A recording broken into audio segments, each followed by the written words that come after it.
Malachi Chapter 3. Behold, I send my messenger, and he will prepare the way before me.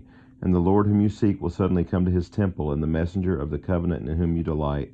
Behold, he is coming, says the Lord of hosts. But who can endure the day of his coming, and who can stand when he appears? For he is like a refiner's fire and like fuller's soap. He will sit as a refiner and purifier of silver, and he will purify the sons of Levi, and refine them like gold and silver, and they will bring offerings in righteousness to the Lord. Then the offerings of Judah and Jerusalem will be pleasing to the Lord, as in the days of old, and as in former years. Then I will draw near to you for judgment. I will be a swift witness against the sorcerers, against the adulterers, against those who swear falsely, against those who oppress the hired worker in his wages, the widow and the fatherless, against those who thrust aside the sojourner. And do not fear me, says the Lord of hosts.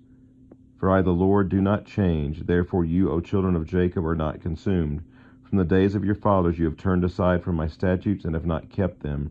Return to me, and I will return to you, says the Lord of hosts. But you say, how shall we return? Will man rob God? Yet you are robbing me. But you say, how have we robbed you? In your tithes and contributions. You are cursed with a curse, for you are robbing me, the whole nation of you. Bring the full tithe into the storehouse, that there may be food in my house, and thereby put me to the test, says the Lord of hosts, if I will not open the windows of heaven for you and pour down for you a blessing until there is no more need. I will rebuke the devourer for you, so that it will not destroy the fruits of your soil, and your vine in the field shall not fail to bear, says the Lord of hosts. Then all nations will call you blessed, for you will be a land of delight, says the Lord of hosts.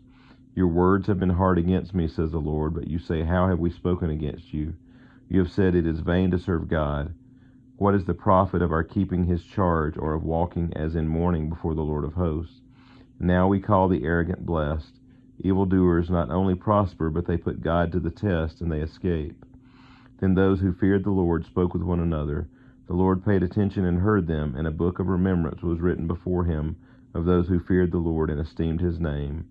They shall be mine, says the Lord of hosts, in the day when I make up my treasured possession, and I will spare them as a man spares his son who serves him.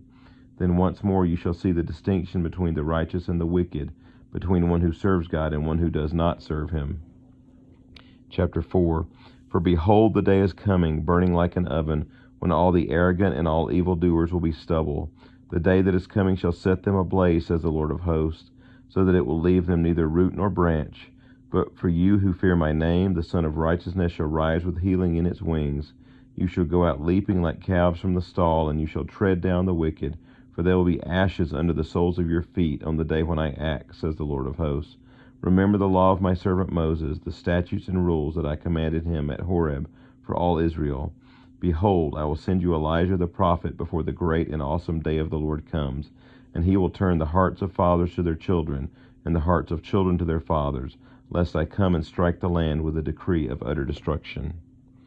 This concludes chapter 4 and the book of Malachi.